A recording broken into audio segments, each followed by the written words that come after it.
You're nothing but a weak girl. Your training means nothing. General Harrison Caldwell's shoulder slammed into her chest. Elena Mercer stumbled backward, her hip cracking against the briefing table as 20 officers watched in silence. "Watch where you stand, girl," he sneered. "Combat zones aren't for the weak." Blood trickled from her forehead.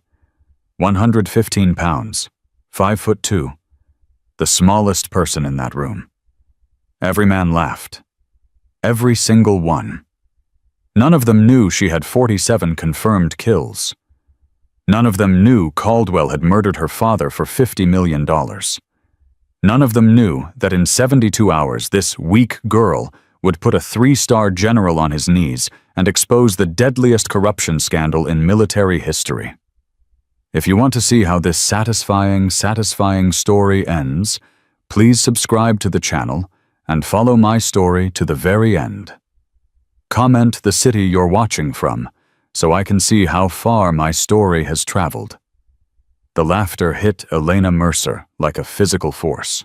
20 officers, 20 men in uniform, 20 decorated soldiers who had sworn to defend their country, and every single one of them was laughing at her. General Harrison Caldwell stood at the head of the briefing table, his 3 stars gleaming under the fluorescent lights. 60 years old, square jaw, steel gray hair. The kind of man who looked like he'd been manufactured specifically to wear that uniform.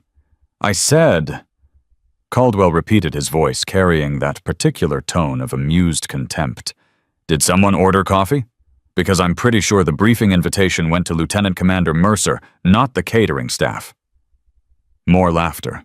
Louder this time. Elena felt her jaw tighten. She felt the familiar heat rising in her chest. But she'd learned a long time ago that heat was just fuel. You could let it burn you, or you could let it drive you. She chose to drive. "Lieutenant Commander Elena Mercer, reporting as ordered, sir." Her voice came out steady, calm, professional. "Tactical advisor for Operation Shadowgate." Caldwell's smile didn't waver. If anything, it widened. "Tactical advisor." He said the words like they tasted bad. "Tell me, Commander, how much do you weigh? 100 pounds, 110 soaking wet." 115, sir." 115. Caldwell turned to address the room, playing to his audience like a comedian warming up a crowd. "Gentlemen SEALs carry 100-pound packs in combat. Our tactical advisor weighs less than our field gear." The laughter erupted again. Elena didn't move, didn't flinch, didn't give them a single thing. "Permission to take my seat, sir." Caldwell waved dismissively toward the back of the room. "By all means, try not to get lost on the way." She walked past 20 officers who wouldn't meet her eyes, past the smirks and the barely suppressed chuckles, past the judgment that had followed her through every single day of her military career. Colonel Marcus Webb sat in the corner, 57 years old, African-American, Vietnam-era veteran who'd seen things these younger officers couldn't imagine. He caught her eye as she passed. He wasn't laughing. Elena took her seat and opened her briefing folder. The words blurred for a moment. Not from tears. Elena Mercer didn't cry. Not anymore. The blur was just her mind processing, calculating, filing away every face that had laughed. She would remember them all, Nermat. "Operation Shadowgate," Caldwell began, his voice shifting into command mode. "Syrian-Turkish border. We have a CIA asset trapped behind enemy lines. Dr. Yusuf Hakim, scientist with information critical to national security." He pulled up a map on the main screen. "Standard extraction.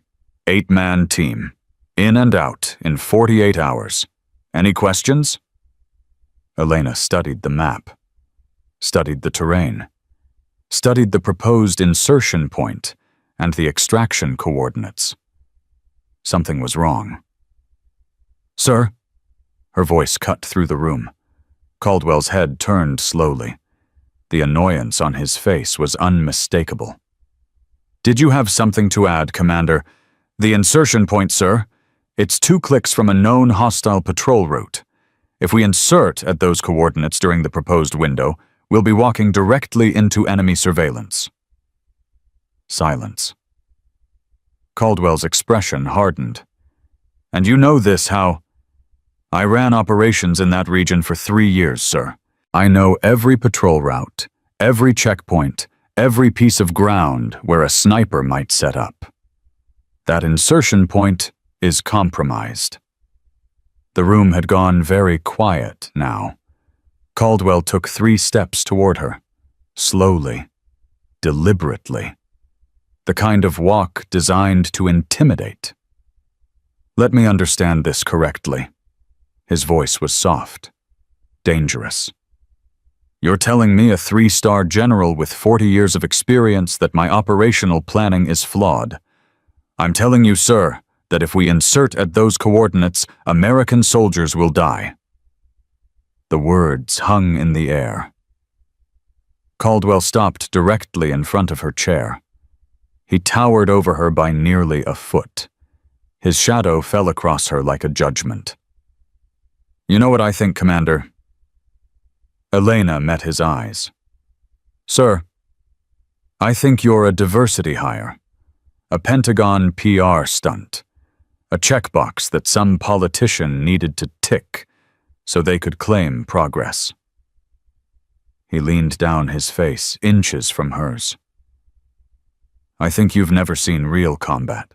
I think you've never carried a wounded brother through enemy fire. I think you're playing dress-up in a uniform you didn't earn." The room was absolutely silent now. Elena felt her father's compass against her chest. The metal was warm from her body heat. "Find your true north, Elena. The mission is never about you." "Permission to respond, sir." "Denied." Caldwell straightened. "We proceed with the original plan. Meeting adjourned." Officers began gathering their materials. The tension in the room was thick enough to cut.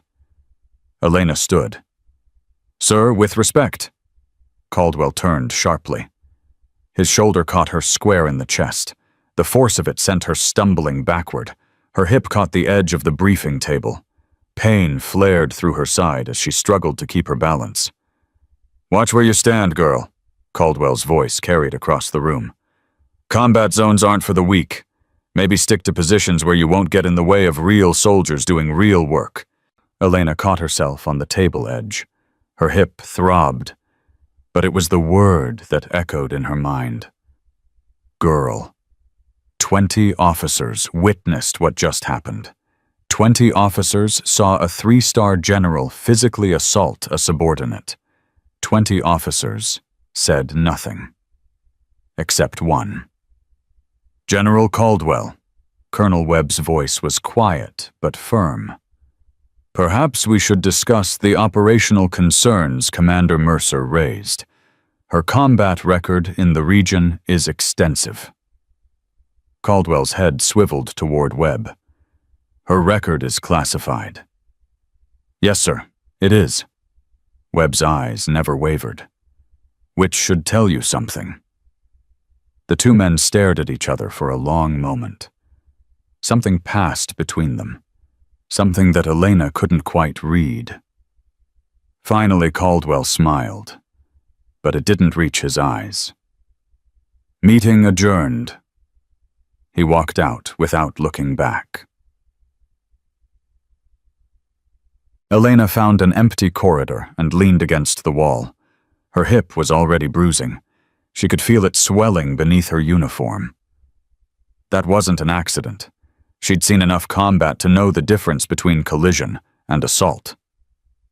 Caldwell had turned into her deliberately, had aimed for maximum impact, had wanted to hurt her. Why? Her phone buzzed. Text from an unknown number. "Conference room B, 10 minutes. Come alone. Webb." Elena stared at the message. Colonel Webb had been the only officer in that room who hadn't laughed. The only one who'd spoken up. the only one who seemed to recognize that something deeply wrong had just happened. She made her decision in 3 seconds. Webb was waiting when she arrived.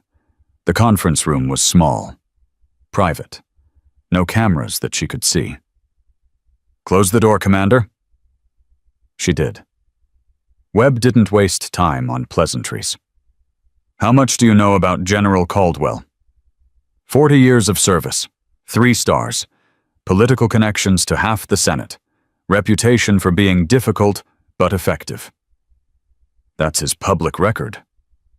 Webb leaned forward. "I'm asking what you know." Elena studied the older man's face. 57 years of military service had carved lines around his eyes, lines that spoke of things seen, things survived, things that couldn't be forgotten. "Why are you asking me this?" Colonel Webb was quiet for a moment. Then he reached into his jacket and pulled out a photograph, slid it across the table. Elena's breath caught in her throat. The photograph showed a group of Navy SEALs. 8 men in combat gear. Desert background. The kind of photo that got taken before operations. Before things went wrong. She recognized every face, because she'd memorized them 8 years ago. "That's Team 6, she whispered. "Yemen, 2016. "You recognize anyone?" Elena's finger touched the face of the man standing in the center of the group. Tall, broad-shouldered, the kind of easy smile that made everyone around him feel safe. "Master Chief David Mercer." Her voice cracked. "My father." Webb nodded slowly. "He was the best operator I ever served with. Best man I ever knew." "You knew my father. I was his commanding officer for 6 years. I was there when they brought his body home." Webb's voice was thick with old grief. "I was there when they told us it was equipment failure, when they said the mission was compromised by faulty communication gear." Elena felt something cold settling in her stomach. "What are you telling me, Colonel?" Webb pulled out a second photograph. This one showed a younger Harrison Caldwell, Colonel's eagles on his shoulders, standing next to a man in civilian clothes. "That man is Viktor Petrov, Russian arms dealer, one of the most dangerous men in the world." Webb tapped the photo. "This picture was taken in 2015, 1 year before your father died." "That doesn't prove anything." "No, it doesn't." Webb leaned back. "But this might." He pulled out a folder. Thick, stamped with classification markings that made Elena's clearance look like a library card. 3 SEAL operations in the Syrian region have failed in the past 2 years, all due to equipment malfunctions, all approved by General Caldwell. Webb opened the folder. Communication blackouts occurred at critical moments. Extraction helicopters were delayed. Intel was somehow compromised. Elena's hands were trembling. She clenched them into fists to make them stop. "Are you telling me Caldwell is dirty?" "I'm telling you that 34 American service members have died under his command due to equipment failures. I'm telling you that someone is selling our operational plans to hostile forces. And I'm telling you that your father's mission in Yemen followed the exact same pattern." The words hit Elena like bullets, each one tearing through something she'd believed for 8 years. Equipment failure. That's what they'd told her when she was 26 years old. Standing in a hospital corridor, waiting for news that never came. They'd told her that her father died because of faulty gear. Random chance. The fortunes of war. She'd accepted it. She'd grieved. She'd channeled that grief into becoming the warrior her father had been. And now this man was telling her it was all a lie. "Why are you showing me this?" Her voice was barely a whisper. Webb's eyes met hers. "Because Operation Shadowgate is following the same pattern. Compromised insertion point. communication window that matches previous blackouts. And General Caldwell personally approved every detail. You think he's going to get another team killed? I think he's going to try. Webb closed the folder. And I think you're the only one who can stop him. Elena walked out of that conference room a different person than when she'd walked in. 8 years. 8 years she'd blamed herself for not being there. 8 years she'd pushed herself through training that broke other soldiers. 8 years she'd killed enemies of her country while believing her father's death was just bad luck. And now she knew the truth. Her father was murdered. Murdered by a man who wore the same flag on his shoulder. Murdered by a man who shook hands with presidents and testified before Congress. Murdered by a man who had just called her girl and laughed at her in front of 20 officers. Elena found herself standing outside Caldwell's office. She didn't remember walking there. Her body had moved on autopilot while her mind processed the impossible. The door was slightly open. Voices inside. She pressed herself against the wall. Listening. The extraction window is confirmed. Caldwell's voice. Confident. Commanding. Team Phantom will insert at 0300. Communication blackout begins at 0330. A pause. Then another voice. Deeper. Accented in a way Elena couldn't quite place.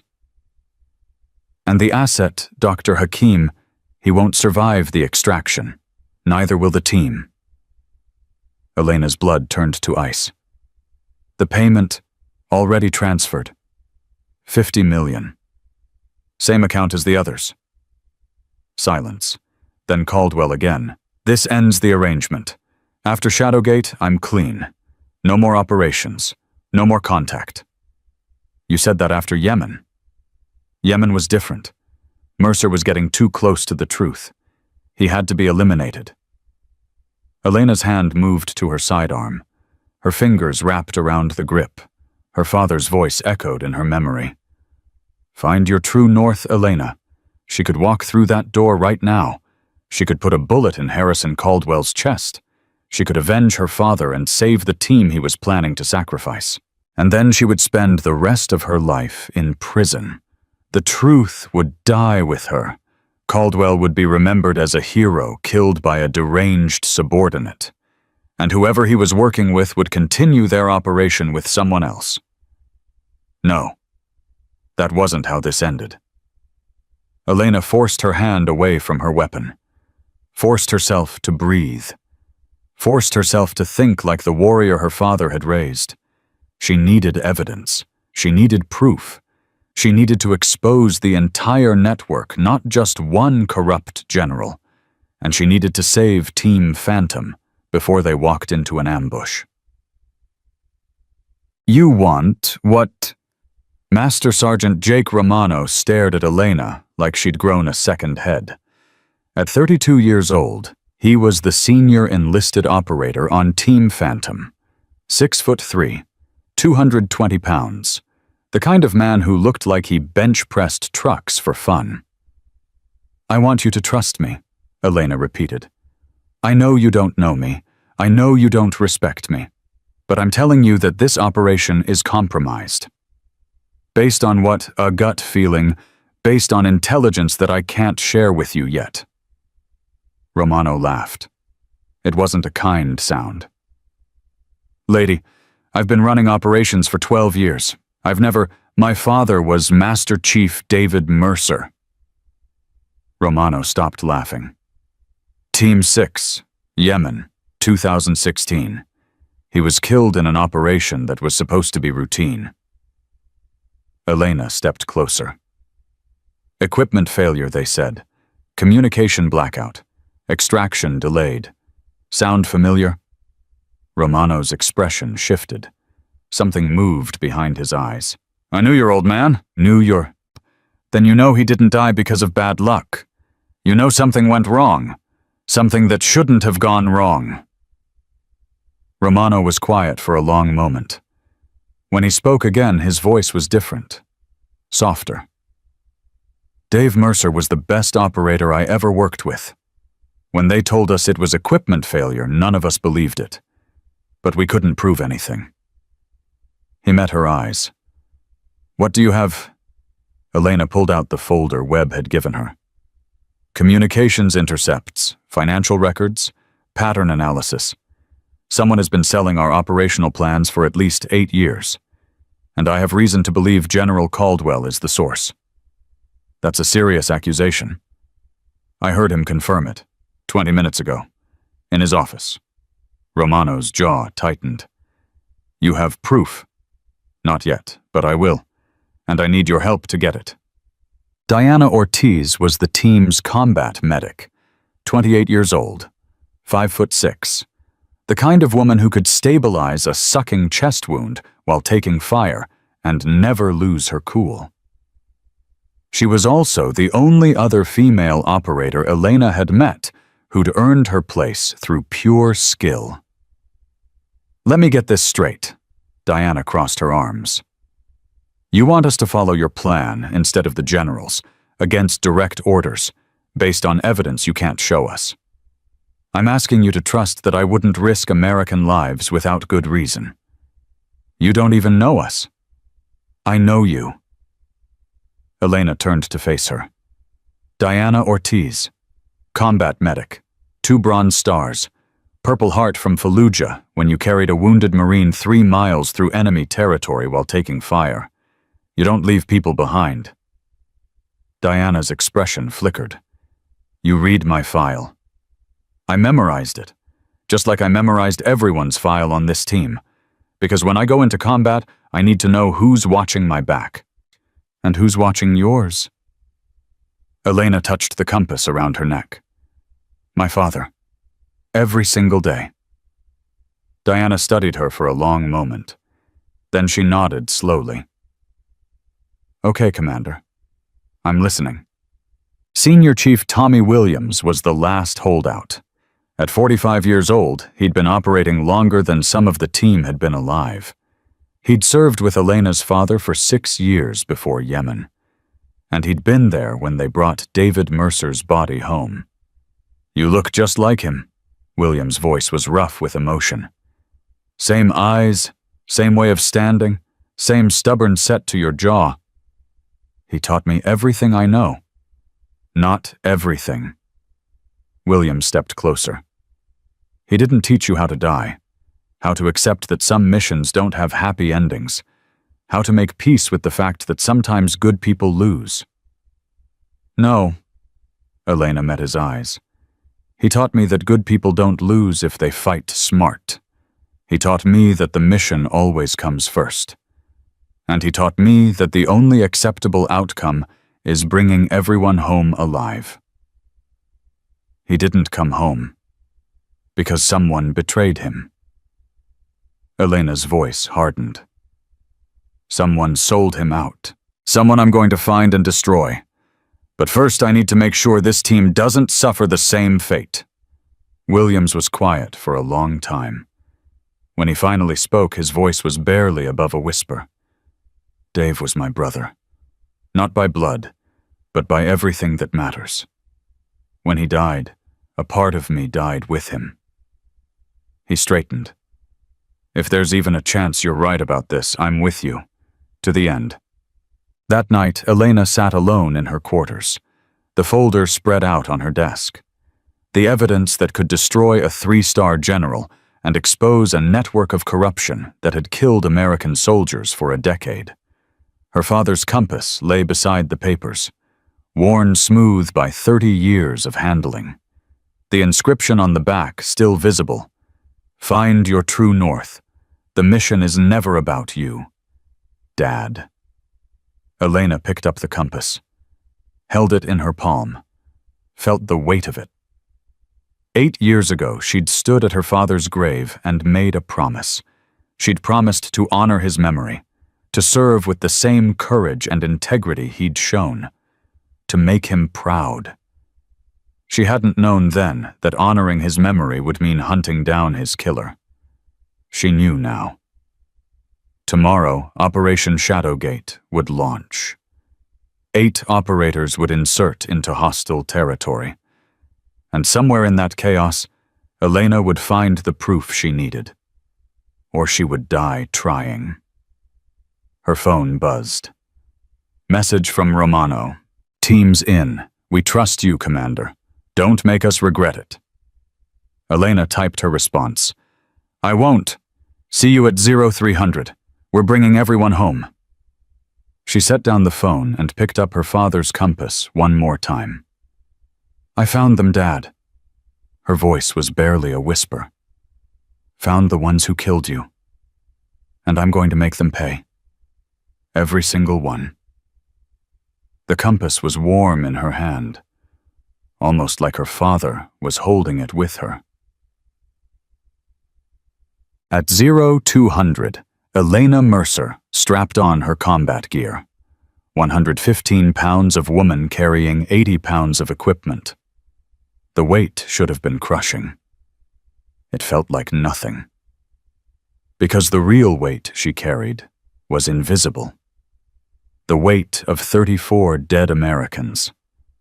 The weight of her father's sacrifice. The weight of a truth that had been buried for 8 years. That weight would crush General Harrison Caldwell, and Elena Mercer would be the one to drop it on him. She touched her father's compass one final time. Then she walked out to meet her team. The weak girl was about to show them all what she was really made of. The helicopter's rotors thundered through the darkness as Team Phantom crossed into Syrian airspace. Elena sat with her back against the cold metal hull, her eyes moving across the faces of her team. 8 operators. 8 lives that General Caldwell had already written off as acceptable losses. Not on her watch. Romano sat across from her, his massive frame somehow compressed into the cramped space. He caught her eye and gave a slight nod. Trust. Hard-earned and fragile, but trust nonetheless. Diana checked her medical kit for the 3rd time. Preacher Williams cleaned his rifle with the methodical focus of a man who'd done it 10,000 times before. The other 4 operators, Morrison Chen Kowalski and Webb Jr., the colonel's own son, maintained the professional silence of soldiers about to walk into the unknown. Elena's earpiece crackled. Phantom Lead, this is Overwatch. You are 15 minutes from insertion. Confirm ready status. She recognized the voice. Lieutenant Colonel Davis Caldwell's aide, the man who'd laughed loudest in that briefing room. Phantom Lead confirms ready status. All operators green. Copy that. Communication blackout begins in 10 minutes. You'll be dark until extraction. Godspeed, Phantom. The line went dead. Romano leaned forward. That's our window. 10 minutes before they cut us off. Elena nodded. She pulled out a secondary communication device, one that wasn't on any official inventory. Colonel Webb had provided it through channels so unofficial they didn't exist. Listen up, she said, her voice cutting through the engine noise. When we go dark, we stay connected through this. Encrypted frequency that Overwatch doesn't know about. Whatever happens down there, we maintain contact. Morrison frowned. That's against protocol, Commander. Protocol is what's going to get us killed. Elena met his eyes. 3 teams have died in this region following protocol. We're not going to be the 4th. How do you know we can trust that device? Kowalski asked. Because Colonel Webb gave it to me. And because my father trusted him with his life. The name hung in the air. David Mercer. A legend among operators. Every man on this helicopter knew the stories. Webb Jr. spoke for the first time. My father said Master Chief Mercer was the best he ever served with. Said if Dave told you to jump, you didn't ask how high. You just jumped and trusted he had a reason. Elena felt something tighten in her chest. Your father's a good man, Webb. He's the reason I know what's really happening here. And what is really happening here, Commander? Elena looked at each face in turn. These men deserved the truth, even if it sounded insane. General Caldwell has been selling operational intelligence to hostile forces for at least 8 years. He's responsible for the deaths of 34 American service members, including my father. And tonight he's planning to add 8 more names to that list. Silence. Morrison shook his head slowly. That's a 3-star general you're accusing. You have proof. I heard him confirm it yesterday in his office. He was talking to someone about payment. $50 million. Same account as the others, he said. Jesus Christ, Kowalski breathed. The insertion point is compromised. Enemy forces already know we're coming. If we land at the designated coordinates, we walk straight into an ambush. Romano's jaw tightened. So what's the play? Elena pulled up a mental map of the terrain. Years of operating in this region had burned every detail into her memory. We insert 2 clicks south of the designated point. Rocky terrain. Harder landing, but no sight lines for enemy observation. From there, we move to the asset's location on foot. That adds 3 hours to the mission timeline, Diana pointed out. 3 hours alive is better than 30 minutes dead. No one argued. The pilot's voice came through the intercom. 5 minutes to insertion. Beginning descent. Elena stood her gear shifting with the movement. 115 pounds of woman, 80 pounds of equipment, and the weight of 8 lives she'd sworn to protect. One more thing, she said. When we get Dr. Hakim, he has information. Evidence that proves everything I just told you. That evidence is our ticket home. Without it, we're just soldiers who went AWOL on a classified mission. With it, we're the ones who exposed the biggest corruption scandal in military history. Romano stood beside her. His massive frame filled the helicopter's interior. I spent 12 years taking orders without question, following protocol, trusting the chain of command. He extended his hand toward Elena. Tonight, I follow you. Don't make me regret it. Elena gripped his hand. I won't. The helicopter banked hard. Insertion in 60 seconds. The mission had begun. They hit the ground running. Elena's boots found purchase on the rocky terrain 2 clicks south of where Caldwell expected them to be. Around her, 7 operators moved with the fluid precision of men who'd trained for exactly this moment. No words needed. Hand signals only. Elena took point. Her smaller frame moved through the darkness like smoke. This was why she'd earned her call sign. Ghost. The enemy never saw her coming.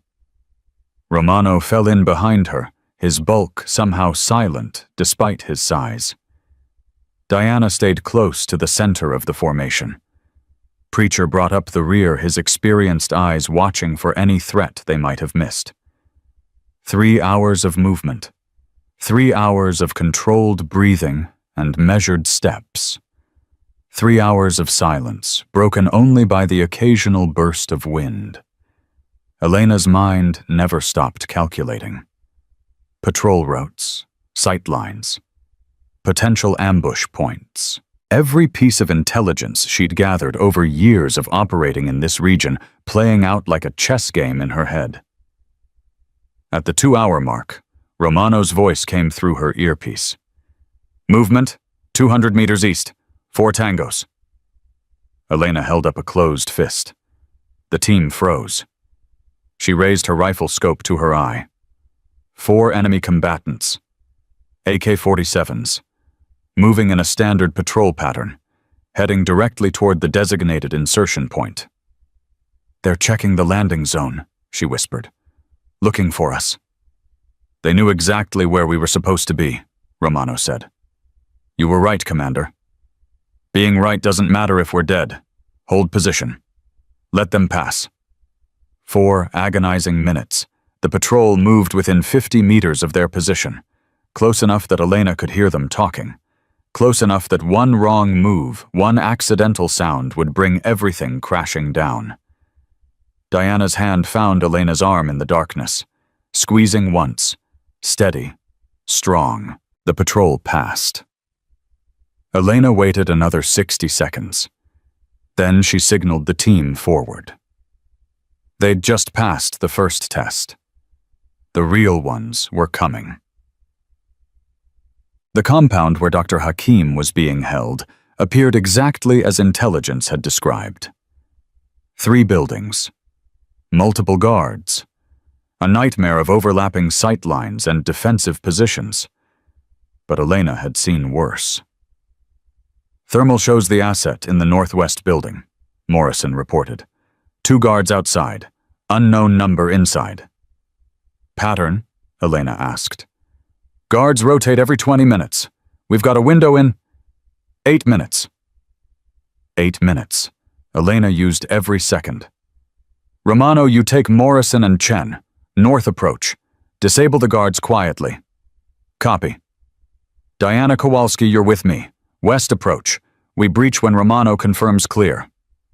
"Copy." "Webb, Preacher. You hold the perimeter. Anything moves that isn't us, put it down." "Copy." Elena checked her weapon one final time. "On my mark. We move in 5. The minutes crawled past, each second stretched into eternity. "Mark!" 8 operators moved as one. Elena reached the west wall of the building in 30 seconds. Her breathing was controlled, her heart rate steady. Years of training had made this as natural as walking. Romano's voice crackled in her ear. 2 tangos down, silent, perimeter clear." "Copy. Breaching in 3, 2, 1. Elena's boot connected with the door. It flew inward. She moved through the opening before it finished swinging her rifle, sweeping left as Diana swept right. 2 guards inside, both reaching for their weapons. Elena dropped the first one with a double tap to center mass. Diana handled the second. Total elapsed time 4 seconds. They found Dr. Hakim in a back room, older than his file photo, thinner, but alive. "Dr. Hakim," Elena said, lowering her weapon. "We're American military. We're here to bring you home." The scientist's eyes went wide. "You're not the team they were expecting." "What do you mean?" "The men holding me. They received communication 2 hours ago. Said an American team was coming. Said to let them land, then eliminate them." Elena's blood ran cold. "They knew our exact insertion point. Down to the coordinates. They were laughing about it. Said the American general had given them everything they needed." Romano's voice cut through. "Commander, we've got incoming. Multiple vehicles. East approach. ETA 4 minutes. 4 minutes. Not enough time to extract through the planned route. Morrison Chen, grab the doctor. Get him to the secondary extraction point." "What secondary extraction point?" Morrison asked. "The one I arranged through Colonel Webb. 2 clicks north. Helicopter will be there in 20 minutes. "What about us?" Elena checked her ammunition. 2 full magazines, plus her sidearm. "We buy you time." The next 3 minutes were chaos. Enemy vehicles roared toward the compound, headlights cutting through the darkness. The sound of men shouting orders in Arabic. Elena positioned herself at the east window. Romano took the south.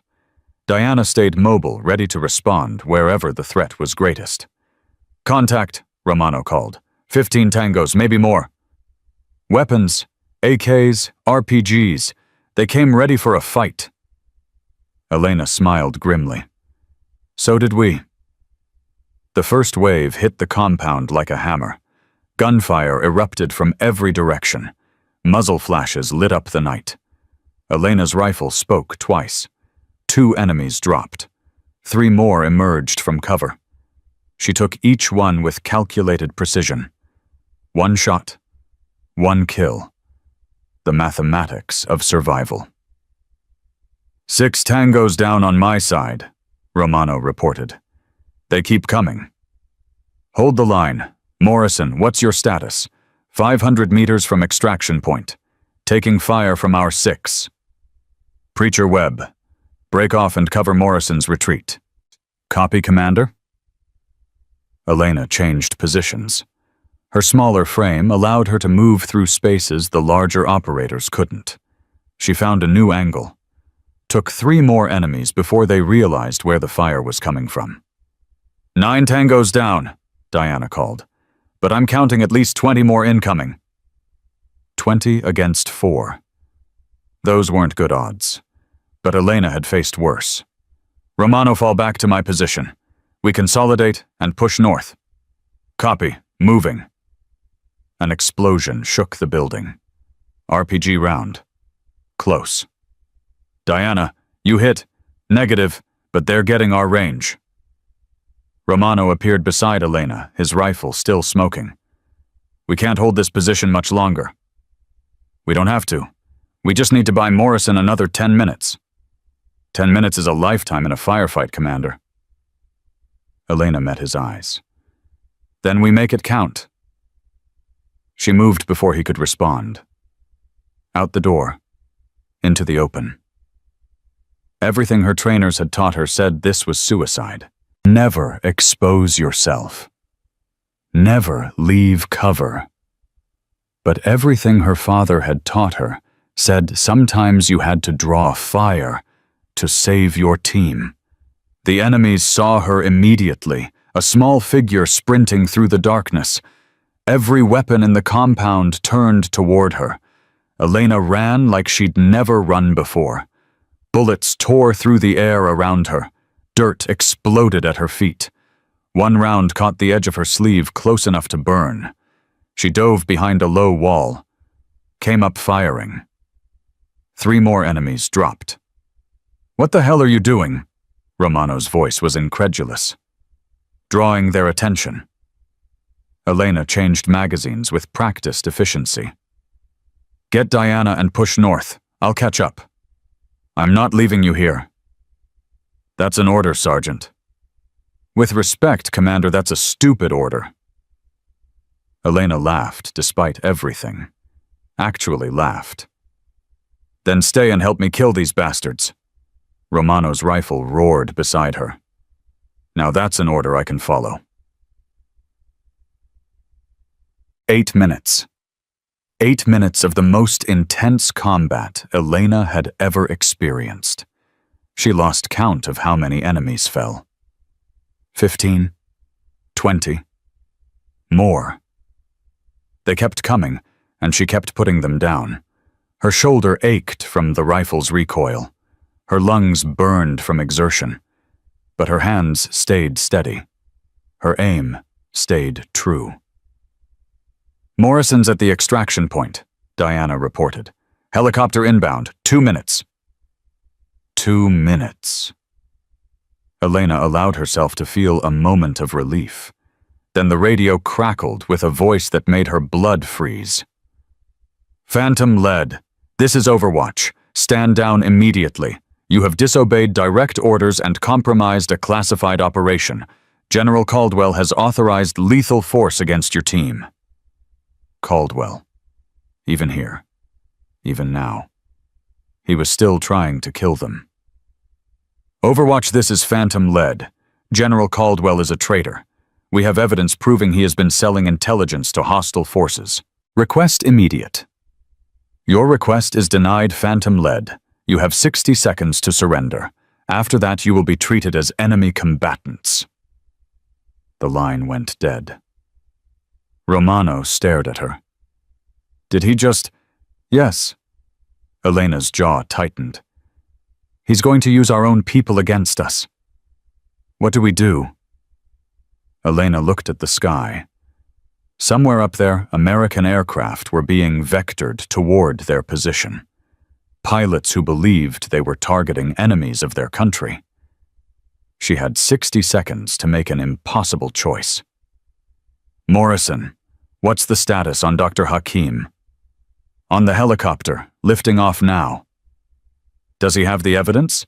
He says he has everything: financial records, communications intercepts, proof of every operation Caldwell compromised. Elena closed her eyes. The evidence was safe. The mission was complete. Now she just had to survive. All units break contact. Head north. Scatter pattern. We regroup at the secondary rally point. Commander, what about the air support Caldwell called? We stay low. We stay quiet. We become ghosts. She touched her father's compass one more time. Move. Now. The next 20 minutes were a nightmare. Elena moved through terrain that would have killed anyone without her training.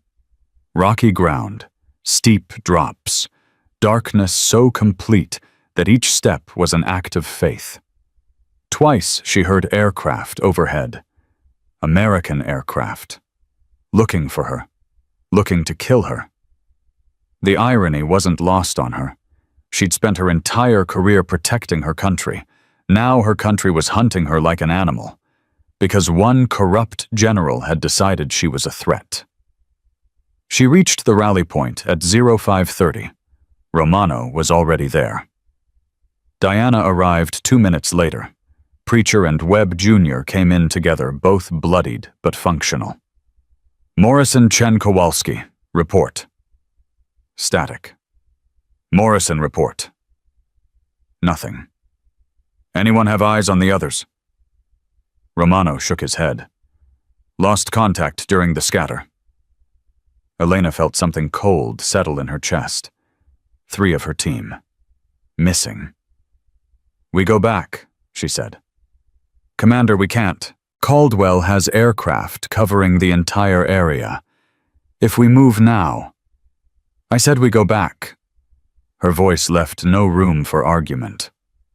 We don't leave people behind, ever. Romano stared at her for a long moment. Then he nodded. All right, Commander.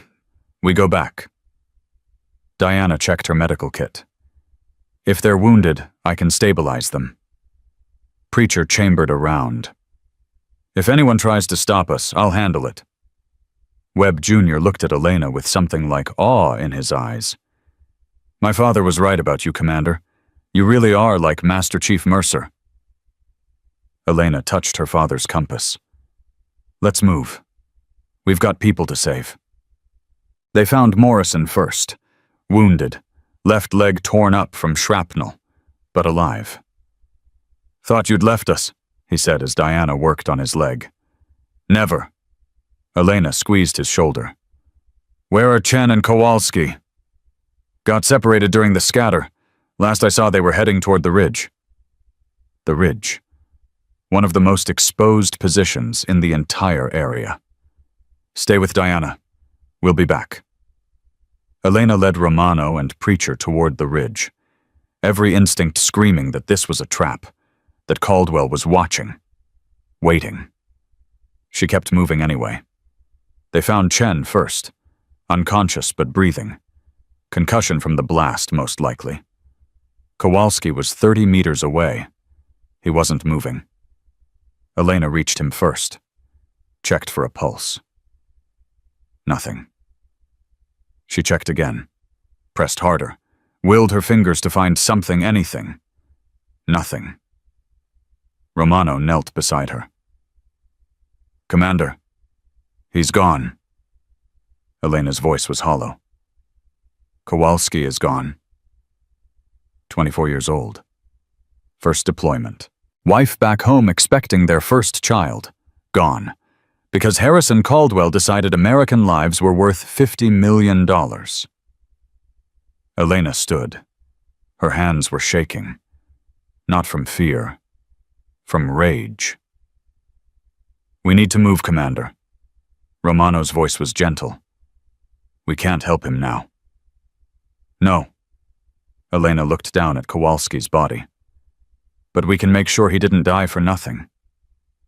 She pulled his dog tags from around his neck, pressed them against her lips. "I'm sorry. I'm so sorry." Then she turned and started walking. The mission wasn't over. It was just beginning. The secondary extraction helicopter found them at 0645. Colonel Webb had pulled strings Elena didn't even know existed to get them out. As the helicopter lifted off, Elena watched the Syrian landscape fall away beneath them. Somewhere down there, Kowalski's body lay waiting for recovery. Somewhere down there, the evidence of Caldwell's betrayal was being loaded onto aircraft heading back to American soil.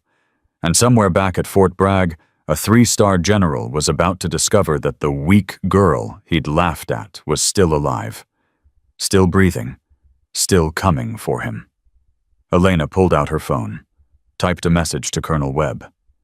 "Asset secure. Evidence intact. 1 KIA. Caldwell knows we survived. Coming home." The response came in 30 seconds. "Welcome back, Commander. The real war starts now."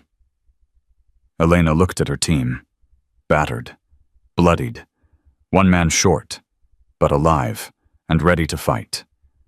She touched her father's compass one final time. "We're coming for you, Caldwell. Every single one of us. And when we're done, everyone will know exactly what you are." The helicopter banked east, toward home, toward justice, toward the reckoning that Harrison Caldwell had earned with 34 American lives, including David Mercer. Elena closed her eyes. The weak girl was done playing nice. The helicopter touched down at Fort Bragg at 0800. Elena was the first one off her boots hitting American soil with the weight of everything she now carried. Kowalski's dog tags hung around her neck beside her father's compass. 2 pieces of metal. 2 lives that demanded justice. Colonel Webb waited on the tarmac. His face told her everything she needed to know before he spoke a single word. "Caldwell knows you're alive. He's already spinning the narrative." "What's he saying? That you went rogue, that you compromised a classified operation, that you're responsible for Kowalski's death." Webb's jaw tightened. "He's calling for your immediate arrest and court-martial." Elena felt Romano step up beside her. His presence was solid, reassuring. "What about the evidence?" she asked. "Dr. Hakim's files, being processed at a secure location. My people are on it." Webb lowered his voice. "But Elena, you need to understand something. Caldwell has friends, powerful friends, senators, Pentagon officials, people who have benefited from his arrangements. I don't care who his friends are. You should. Because right now those friends are deciding whether you're a hero or a traitor. And they're leaning toward traitor." Diana appeared beside them, her medical kit still strapped to her back. "Commander Morrison needs a hospital. Chen, too. We can't just stand here talking." "Get them to medical," Elena ordered. "Webb, Preacher, go with them. Make sure no one interferes." "What about you?" Romano asked. Elena looked toward the command center. Somewhere in there, Harrison Caldwell was orchestrating her destruction, calling her a traitor, blaming her for Kowalski's death. "I'm going to have a conversation with the general." "That's suicide." "Maybe."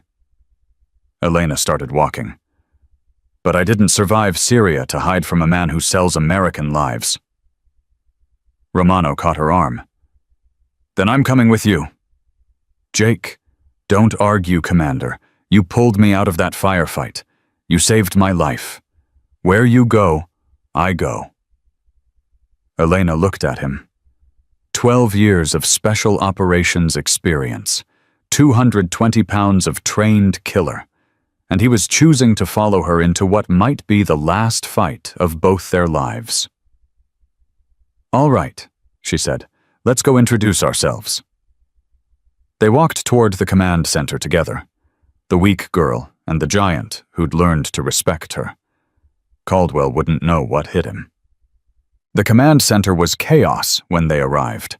Officers moving between stations, screens displaying news coverage of a failed special operations mission. Elena's name already appearing in classified briefings as the officer responsible. Caldwell stood at the central briefing table.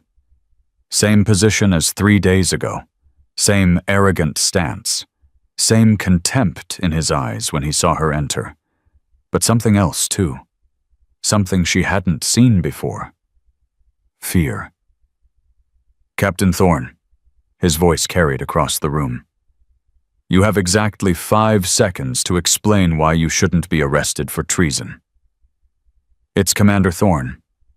Elena walked toward him, slowly, deliberately. "And the only person in this room who should be worried about treason is you." The room went silent. Caldwell's expression flickered, just for a moment. Then the mask returned. "Careful, Commander. Making accusations against a superior officer is a serious matter. So is selling classified intelligence to hostile forces." Elena stopped 3 feet from him, close enough to see the pulse jumping in his neck. "So is getting 34 American service members killed for profit. So is murdering my father." The words hung in the air like grenades waiting to detonate. "Your father died in a combat operation 8 years ago. Equipment failure. It's in the official record." "The official record you falsified." Elena pulled out her phone. "I have Dr. Hakim's files, General, financial records, communications intercepts, proof of every operation you compromised, including Yemen 2016. Caldwell's face went pale. Actually pale. The color draining away like water down a sink. That's classified material. You had no authorization." "I had authorization from Colonel Webb, from the Secretary of Defense's office, from everyone who matters." Elena stepped closer. "It's over, Caldwell. The only question now is whether you go quietly, or whether I drag you out of here in front of everyone who ever believed your lies." For a long moment, nobody moved. Then Caldwell smiled. It was the smile of a cornered animal. Desperate. Dangerous. "You think you've won?" His voice was soft, almost gentle. "You think a few files are going to bring me down? I have friends in every branch of government. Senators who owe me favors. Pentagon officials who depend on my discretion. Your friends are about to become very busy distancing themselves from you. Maybe, but not before I finish what I started." Caldwell's hand moved toward his sidearm. "You should have stayed dead in Syria, Commander. It would have been easier for everyone." Elena saw the movement, recognized the intent. Her training took over. She moved before Caldwell's fingers touched his weapon. Her smaller frame was an advantage now. Faster. More agile. She closed the distance in a heartbeat. Her hand caught his wrist. Twisted. The joint locked at an angle that sent pain screaming through his arm. Caldwell gasped. His weapon clattered to the floor. But he wasn't finished. His other hand came around. A punch aimed at her temple, the kind of blow that could kill if it landed right. Elena ducked under it, used his momentum against him. Her foot swept his legs. Her elbow drove into his solar plexus. Caldwell went down hard. 200 pounds of 3-star general hitting the floor like a sack of concrete. Elena was on him before he could recover. Her knee on his chest, her forearm across his throat. 115 pounds, she said quietly. Playing dress-up in a uniform I didn't earn. Isn't that what you said? Caldwell struggled, tried to throw her off. But her position was perfect. Years of training had taught her exactly how to control a larger opponent. You're nothing, he spat. A diversity hire, a checkbox. You'll never. I'm the woman who just put you on your back in front of 30 officers. Elena increased the pressure on his throat.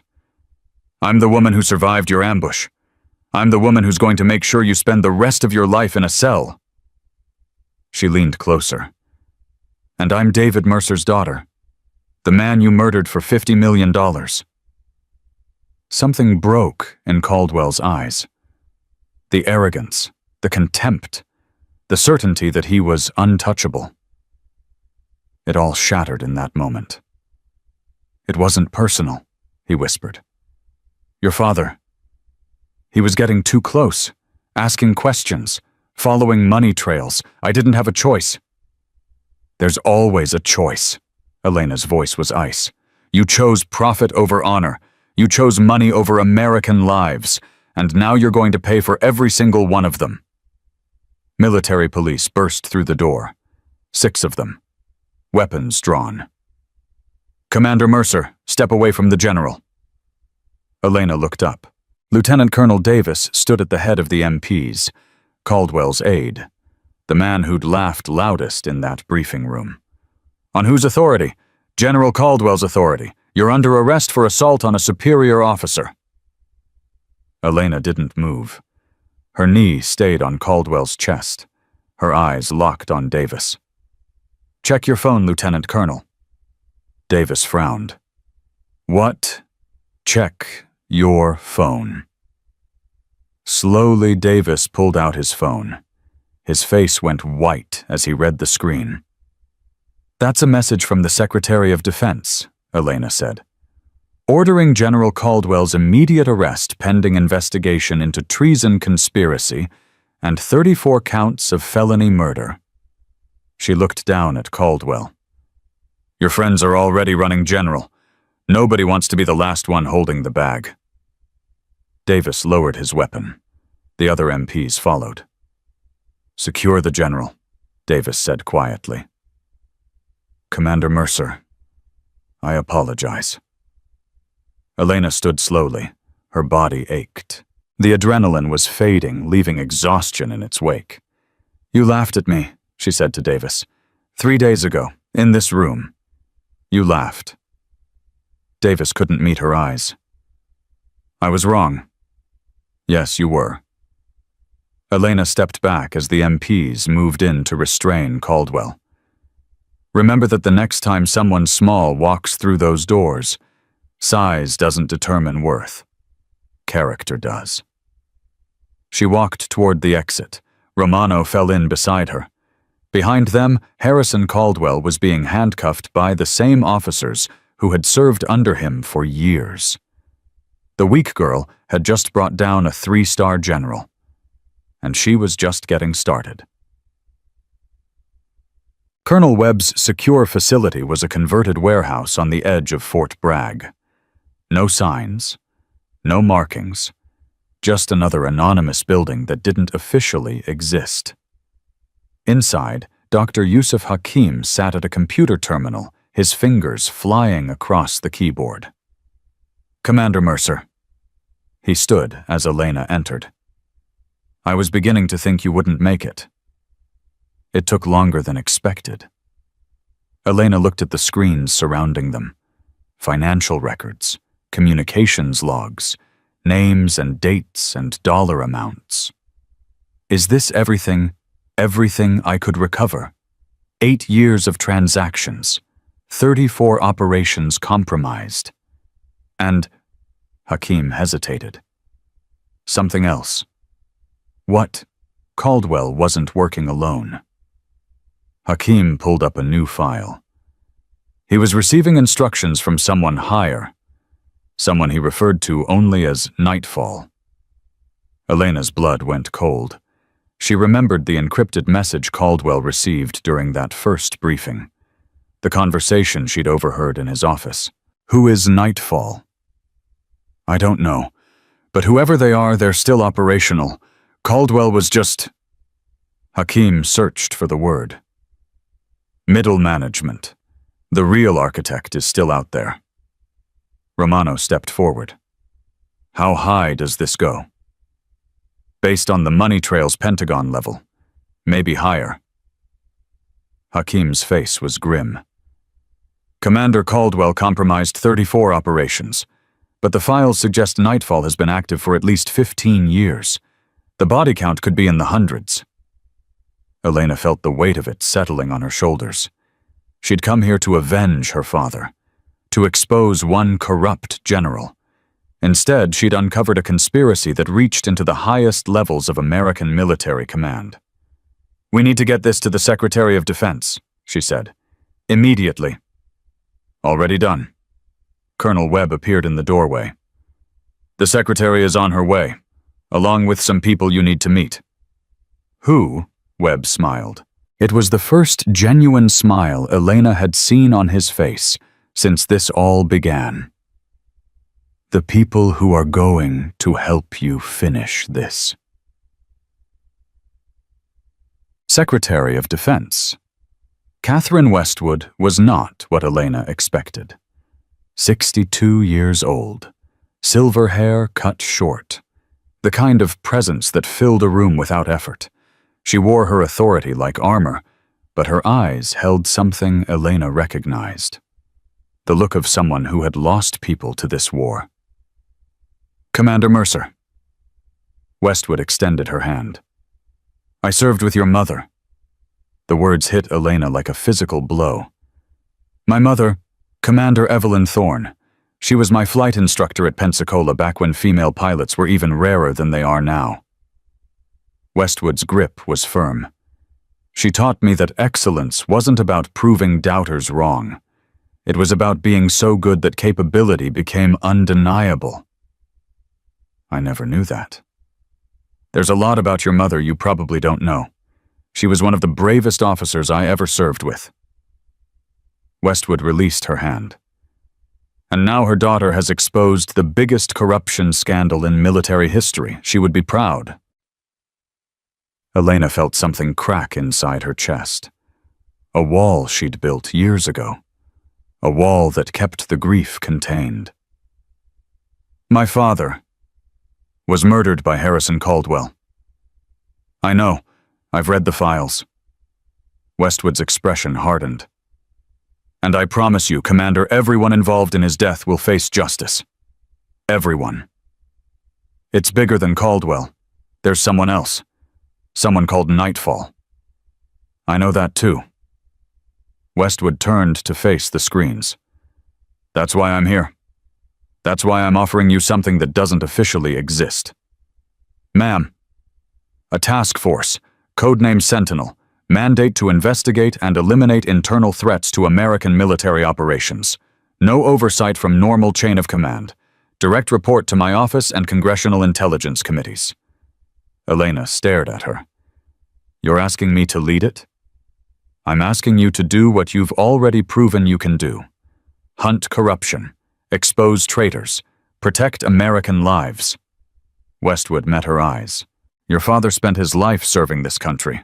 Caldwell took that from him. From you. From everyone who loved him." "Yes, ma'am. Now you have a chance to make sure no one else loses what you lost. To build something that outlasts any individual investigation. To fundamentally change how we protect our own people." Elena looked at Romano, at Webb, at Diana, who had somehow appeared without her noticing.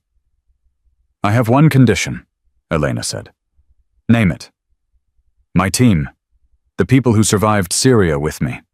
They're part of this." Westwood nodded. "Anyone you want. Budget is classified, but substantial. Resources are whatever you need." She paused. "There's something else you should know." "What?" "The message you received in Syria. The one that warned you about the ambush."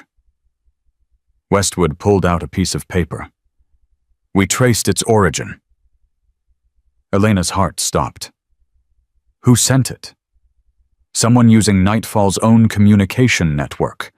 Someone on the inside who wanted Caldwell to fail. Westwood handed her the paper. Someone who signed the message, Ghost. Elena stared at the paper. Ghost. Her own call sign. Someone had used her identity to save her life. "There's a mole in Nightfall's organization," she said slowly. Someone who's been waiting for this moment. That's our assessment, which means you're not alone in this fight. Westwood smiled. Whoever Ghost is, they've given us an opening. The question is whether you're ready to take it. Elena looked at her father's compass, at Kowalski's dog tags, at the evidence of 8 years of betrayal spread across the screens around her. When do I start? You already have. Westwood turned to leave. Major Mercer, congratulations on your promotion. Ma'am, you didn't think I was going to let a lieutenant commander lead my most classified task force, did you? Westwood paused at the door. Welcome to the hunt, Major. Don't let me down. She was gone before Elena could respond. Romano let out a long breath. Did that just happen? Yeah. Elena touched her new rank insignia. I think it did. So what now, Major? Elena looked at the screens, at the names and dates and dollar amounts that represented decades of betrayal, at the shadow network that had killed her father and 33 other Americans, at the ghost who had saved her life. Now we find Nightfall, she said, and we burn it to the ground. That night, Elena stood alone in the secure facility. The others had gone. Romano to check on Morrison and Chen. Diana to grab a few hours of sleep. Webb to coordinate with Westwood's office. But Elena couldn't sleep. Not yet. She pulled out her phone, opened the encrypted message app. For a long moment, she stared at the blank screen. Then she typed, Ghost, I know you're watching. I know you saved my life. Thank you. She hesitated, then continued, I don't know who you are. I don't know why you're helping, but I'm going to find Nightfall. I'm going to expose everyone involved, and when I do, I hope you'll be there to help me finish this. She sent the message into the void. 3 minutes later, a response appeared. I've been waiting 8 years for someone strong enough to fight this war. Your father was close. Caldwell eliminated him before he could finish. I've been building the case ever since, waiting for the right moment, the right person. Elena's hands trembled as she typed, Who are you?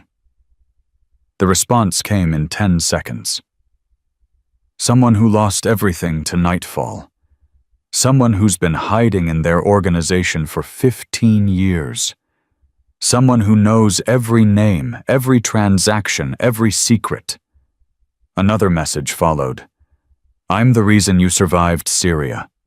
I'm the reason Caldwell's ambush failed. And I'm the reason you're going to win this war. Elena stared at the screen. What do you want from me? The final message appeared. I want you to do what I couldn't. I want you to stand in the light while I work in the shadows. I want you to be the face of justice while I remain the ghost that haunts them. A pause. Your father called me his best friend. We served together for 6 years. When he died, I swore I would finish what he started. Now you're here. His daughter. His legacy. Elena felt tears streaming down her face. Tears she hadn't allowed herself to cry in 8 years. Who are you? She typed again. The response was a name she recognized, a name that changed everything. My name is Michael Torres, your father's spotter. The man everyone thinks died with him in Yemen, the ghost in Nightfall's machine. Elena dropped the phone. Her father's partner, his best friend, the man who was supposed to have died beside him, alive, and waiting for her. The war against Nightfall had just gotten a lot more complicated, and a lot more personal. Elena didn't sleep that night. Couldn't sleep. The name burned in her mind like a brand.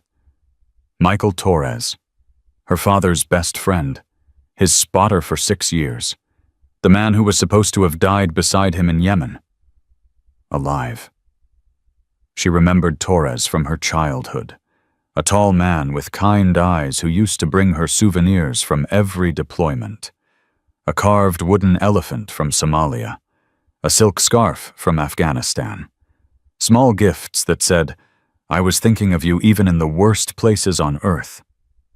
He'd been at her father's funeral, standing in the back, face like stone, and then he'd disappeared. Everyone assumed grief had broken him, that he'd crawled into a bottle or worse.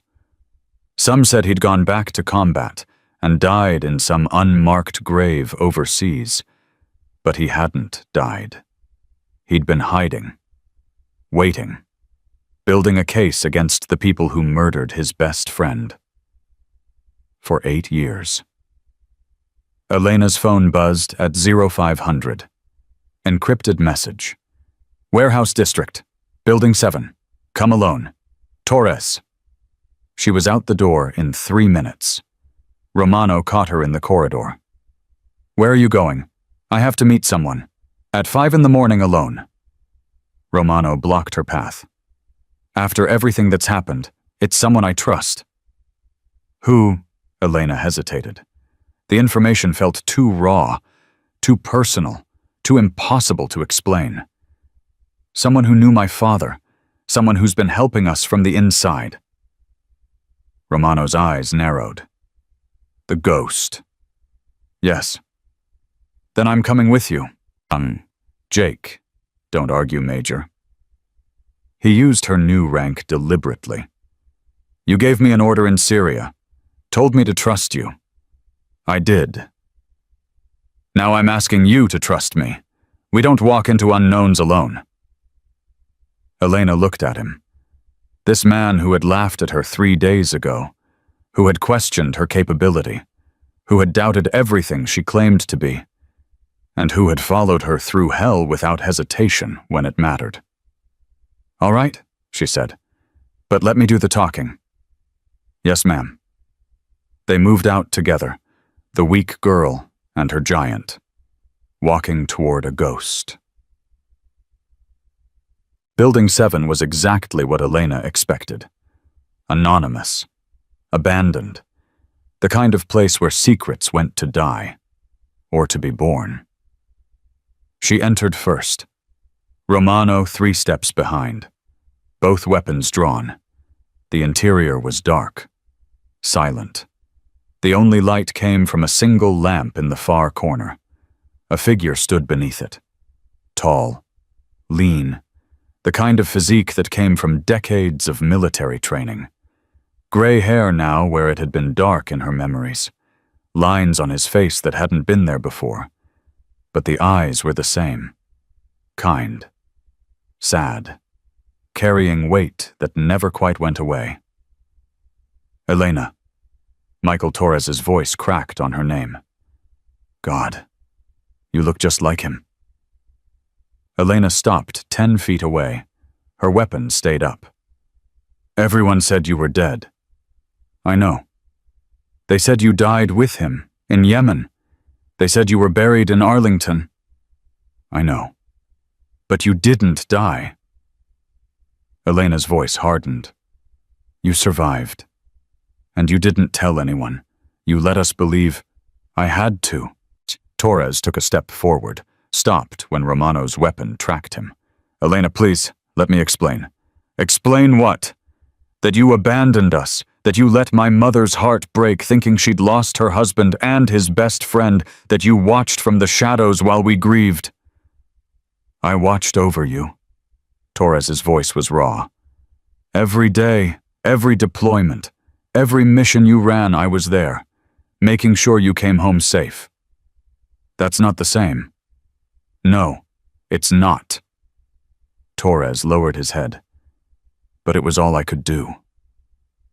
Elena felt the rage building in her chest. 8 years of grief. 8 years of questions. 8 years of wondering why her father had to die. And this man had known the truth the entire time. "Start talking," she said, "from the beginning. And if I think you're lying, Romano puts a bullet in your knee." Torres almost smiled. You really are Dave's daughter. Don't. Elena's weapon didn't waver. You don't get to talk about him. Not yet. Not until I understand. Torres nodded slowly.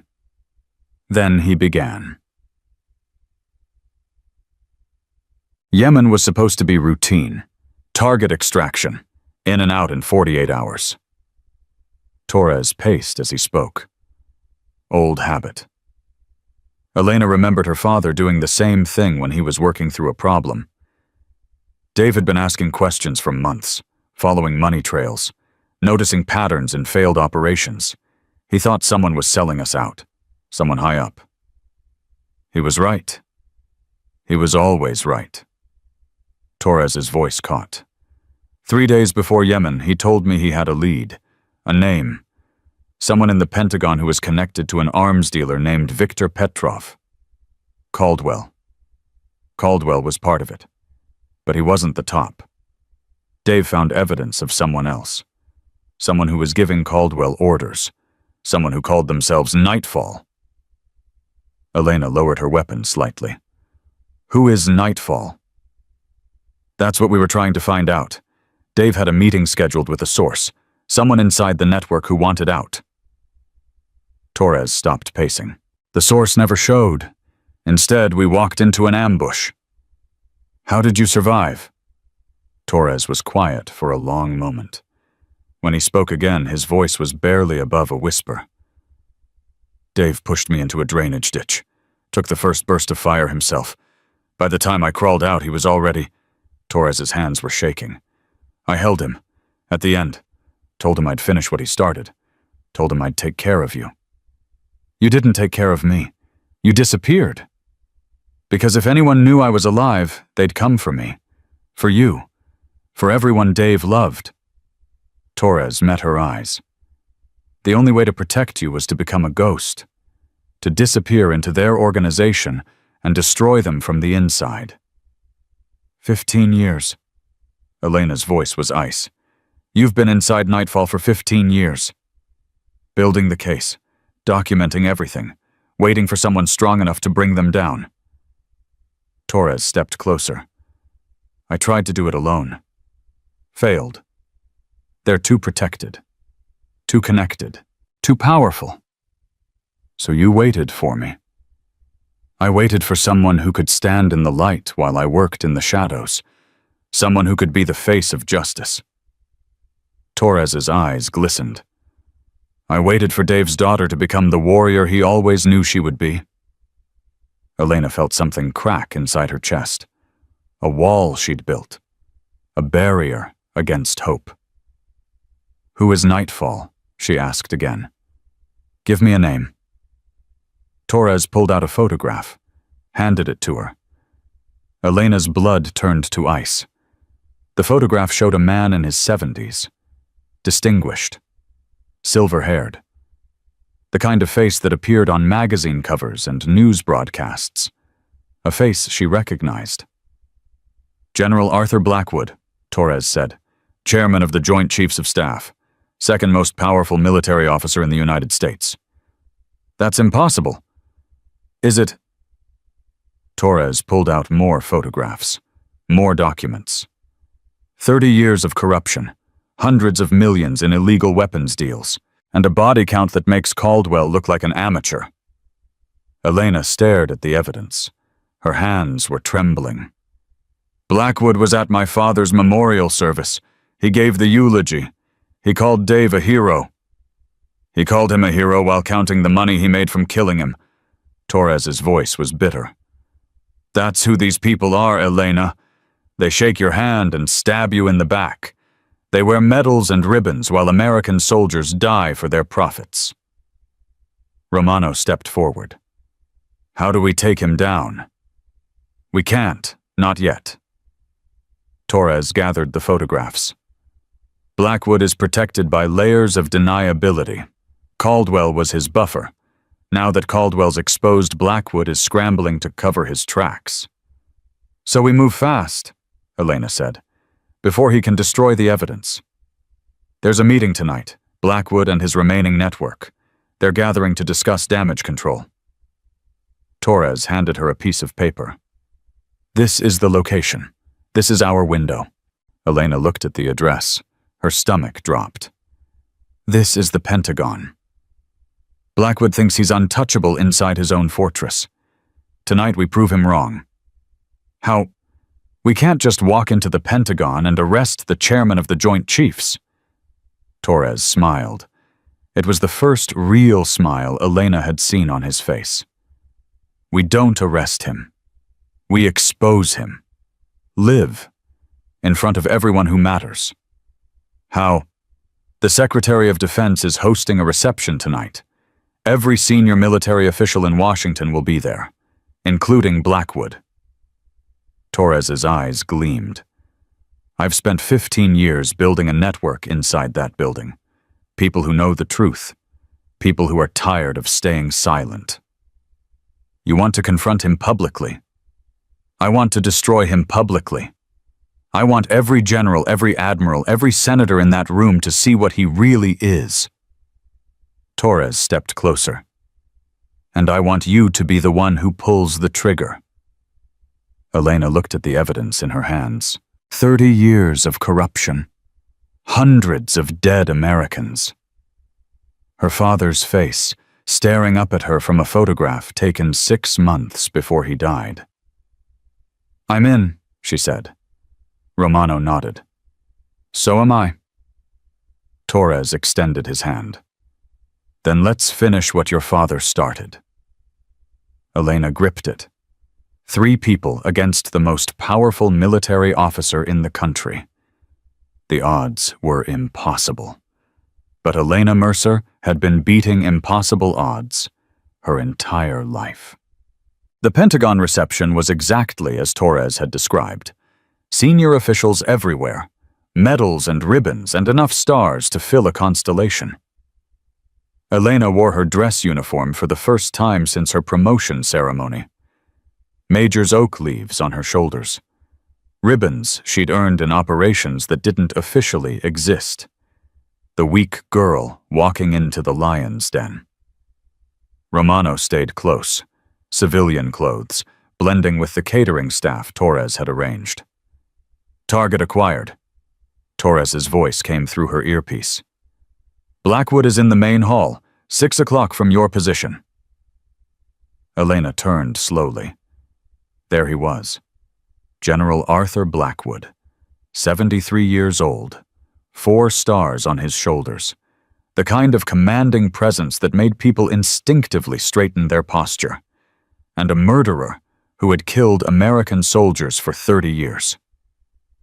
Hold position, Torres said.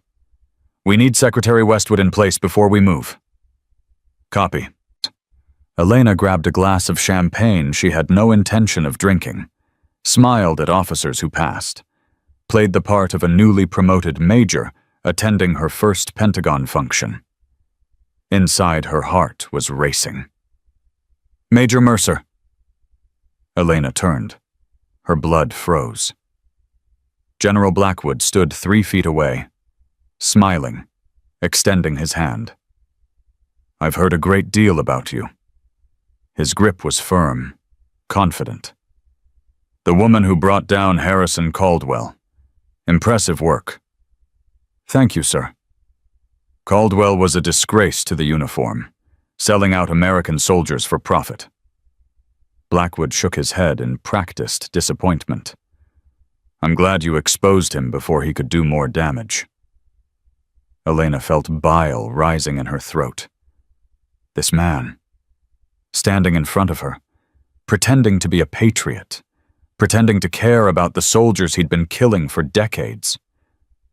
I was just doing my job, sir. And doing it well. Blackwood's eyes held hers. Something moved behind them. Something calculating. Tell me, Major, are you satisfied now that Caldwell is facing justice? A test. He was testing her. Justice is ongoing, sir. There's still work to be done. Is there? Blackwood smiled. It didn't reach his eyes. I would have thought Caldwell was the end of it. No, sir. Elena met his gaze. Caldwell was just middle management. The real architects are still operational. Silence. Blackwood's smile faded. Just for a moment. A flicker of something dark crossing his face before the mask returned. Be careful, Major. His voice dropped. Ambition is admirable, but reaching too high can be dangerous. Is that a threat, sir? It's advice. Blackwood leaned closer. From someone who has been in this building longer than you've been alive, some enemies are too powerful to fight. Some battles aren't worth winning. My father taught me differently. Your father is dead. The words hit like bullets. Elena felt her fists clenching, felt the rage surging up from somewhere deep inside. Yes, sir. Her voice was ice. He is. And I'm going to find out exactly why. Blackwood studied her for a long moment. Then he nodded slowly. You really are David Mercer's daughter. The same stubborn courage, the same refusal to know when you're beaten. He stepped back. I'll be watching your career with great interest, Major. Great interest indeed. He walked away. Elena's hands were shaking. You okay? Romano's voice in her earpiece. He knows. Elena's voice was barely a whisper. He knows I'm coming for him. Then we move now, Torres said. Secretary Westwood is in position. All assets ready.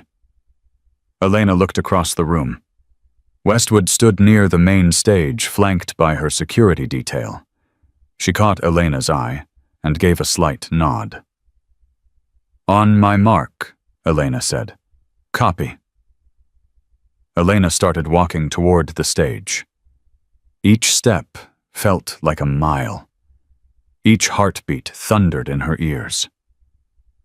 This was it, the moment everything changed. Major Mercer. A hand caught her arm. Elena spun. Colonel Webb Jr. stood there. His face was pale. Urgent. You need to see this. Now. I'm in the middle of... Elena. Webb's voice cracked. They have my father. The video played on Webb Jr.'s phone. Grainy. Dark. The kind of footage taken by security cameras in places that weren't supposed to exist. Colonel Marcus Webb, tied to a chair. Blood on his face. Two masked figures standing behind him. Major Mercer? A distorted voice spoke from off-screen. We know what you're planning tonight. We know about Torres. We know about the evidence. Elena's blood ran cold. If you proceed with your action against General Blackwood, Colonel Webb will die. If you contact military police, Colonel Webb will die. If you do anything other than walk out of this building in the next 5 minutes, Colonel Webb will die. The video ended. Webb Jr.'s hands were shaking. They took him 2 hours ago, said they'd release him if you cooperated. It's a trap. I know it's a trap. But he's my father. Elena looked at the blank screen, at the man who had helped her, who had believed in her, who had given her the evidence that started all of this. They had him. Nightfall had him. Torres, she said into her earpiece. Abort. They have Webb. Silence. Torres, respond. Nothing. Romano, static. Elena's heart stopped. Something was wrong. Something was very, very wrong. Major Mercer. Blackwood's voice came from behind her. She turned. The general stood at the edge of the room, surrounded by 6 armed security personnel, and behind him, hands zip-tied, blood dripping from his temple, stood Michael Torres. I believe you've met my guest. Blackwood smiled. The smile of a predator who had just cornered his prey. Your father's friend has been a thorn in my side for 15 years. Tonight, that ends. Elena reached for her sidearm. I wouldn't. Blackwood raised his hand. Your man Romano is currently being detained in the service corridor.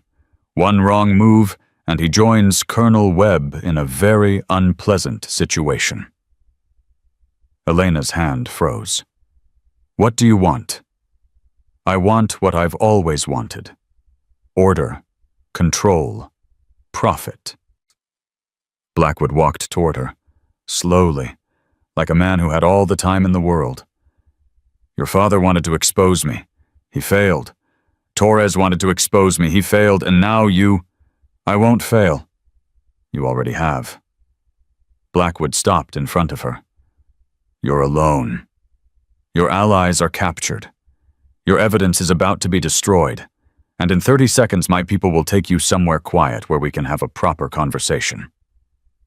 Elena looked at Torres, at the blood on his face, at the defiance still burning in his eyes. Dave would be proud of you, Torres said, no matter what happens. Shut up! One of the guards struck him across the face. Elena felt something snap inside her. Years of training, years of discipline, years of keeping her emotions locked away. All of it burned away in an instant. You killed my father. Her voice was quiet, deadly. You killed 34 American soldiers. You've been selling out this country for 30 years. And I'll continue for 30 more. Blackwood shrugged. Some men build empires. Some men serve them. I chose to build. You chose to murder. Semantics. Blackwood gestured to his men.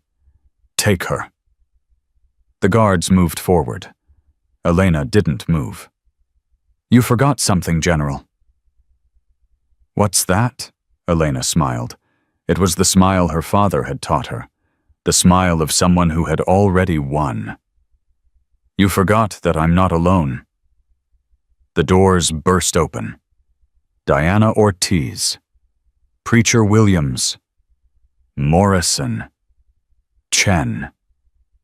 Every surviving member of Team Phantom. And behind them, Secretary Westwood, with 20 armed MPs. General Arthur Blackwood, Westwood's voice carried across the room. You are under arrest for treason conspiracy and the murder of 34 American service members. Blackwood's face went white. This is impossible. How? You thought you captured Torres. Elena stepped forward. You captured a decoy. The real Torres has been broadcasting this entire conversation to every screen in the Pentagon. She pointed to the monitors around the room. Every single one showed Blackwood's face, his words, his confession. Order, control, profit. And I'll continue for 30 more. Every general, every admiral, every senator in the building had heard him. Blackwood lunged for Elena. She was faster. Her training took over. SEAL combat techniques that she'd learned in Hell Week and perfected in a dozen war zones. She caught his wrist, twisted. Her knee drove into his solar plexus. Her elbow cracked against his jaw. Blackwood went down. The second most powerful military officer in the United States, sprawled on the floor of the Pentagon, taken down by a woman he'd called weak. Elena stood over him. My father said to find my true north. He said the mission was never about me. She pulled Kowalski's dog tags from around her neck, held them in front of Blackwood's face. This is Sergeant First Class Andrew Kowalski. He was 24 years old. He died in Syria because of you. She pulled out her father's compass. This belonged to Master Chief David Mercer. He was 42 years old. He died in Yemen because of you. She leaned down. And I'm Major Elena Mercer. I'm 34 years old. And I'm the woman who just ended your empire. MPs moved in to secure Blackwood. Torres appeared beside her, bloody but free. "Your father would be proud," he said. "I know." Elena watched them drag Blackwood away. "I know." The aftermath was chaos. News cameras, official statements, congressional hearings announced before the night was over. But Elena slipped away from all of it. She found a quiet corridor, leaned against the wall, let herself breathe for the first time in what felt like years. Romano found her there. "Hell of a night, Major. Hell of a week." He stood beside her in silence for a moment. "I laughed at you," he said finally. 3 days ago, in that briefing room. I laughed. I remember. I was wrong." Romano turned to face her. "You're the best commander I've ever served under, the strongest soldier I've ever known, and I'm sorry I couldn't see it until you dragged me through hell to prove it." Elena looked at him, this giant of a man, humbled. "Apology accepted." Romano extended his hand. "It's an honor to serve with you, Major Mercer." Elena gripped it. "The honor is mine, Sergeant Romano." They stood there in the quiet corridor, two soldiers who had become something more. Allies, friends, family. Elena's phone buzzed. Message from Secretary Westwood. "Task Force Sentinel is officially activated. You have full authority, full resources, full mandate." Elena stared at the message. It was over. And it was just beginning. 3 weeks after the Pentagon. 3 weeks since General Arthur Blackwood was led away in handcuffs. 3 weeks since Elena Mercer became the most famous military officer in America. The congressional hearing room was packed. Senators, representatives, military officials, reporters, every seat filled, every camera rolling. Elena sat at the witness table, her dress uniform immaculate, her father's compass hidden beneath her jacket. Torres sat beside her, Diana and Romano behind them. Senator Patricia Morrison leaned into her microphone. "Major Mercer, you've provided this committee with evidence of a corruption network spanning 30 years. Evidence that implicates a former chairman of the Joint Chiefs, 3 generals, 12 colonels, and over 40 defense contractors." "Yes, ma'am." "The death toll attributed to this network now stands at 147 American service members, including your father, Master Chief David Mercer." Elena's jaw tightened. "Yes, ma'am." "How do you respond to those who say you acted outside your authority, that you endangered national security by exposing classified operations?" Elena looked directly at the camera, at the millions of Americans watching. "Senator, my father taught me that duty means doing what's right, not what's easy. He taught me that honor isn't about following orders blindly. It's about protecting the people who trust you with their lives." She paused. 147 Americans died because powerful men decided profit mattered more than patriotism. They died because the people who should have protected them chose to sell them instead. They died because no one was willing to stand up and say, "Enough." Elena straightened. "I said enough. My team said enough. And now we're asking this committee to ensure it never happens again." The room erupted in applause. Senator Morrison banged her gavel. "Order! Order!" But Elena could see it in their faces. The senators, the officials, the reporters. They believed her. They finally believed her. The vote came 2 hours later. Unanimous. Task Force Sentinel was officially authorized by congressional mandate. Full funding, full authority, full protection from political interference. Elena stood in the corridor outside the hearing room, surrounded by her team. Torres, Romano, Diana, Preacher, Morrison, Chen, Webb Jr., the surviving members of an impossible mission. "So what happens now?" Diana asked. Elena looked at the faces around her. People who had bled with her, fought with her, nearly died with her. "Now we get to work." "Work," Romano laughed. "Major, we just took down the chairman of the Joint Chiefs. What's left? Everything." Elena pulled out a folder Torres had given her that morning. "Blackwood's network extended into 6 countries. We've identified 3 more active cells selling American intelligence, 2 defense contractors still operating under false pretenses, and somewhere out there the people who originally recruited Blackwood are still in business. You're saying this isn't over?" "It's never over." Elena met each person's eyes in turn. "The price of freedom is eternal vigilance." Someone said that once. They were right. Torres stepped forward. "Your father used to say the same thing. Every mission brief, every deployment. The job is never done, boys. We just get better at doing it." Elena felt the familiar ache in her chest, the grief that never quite went away. "Then let's get better at doing it." Fort Bragg, Task Force Sentinel Headquarters. Elena stood before her assembled team for the first official briefing. 40 personnel, investigators, analysts, operators, legal specialists, the best of the best, hand-picked from every branch of military service.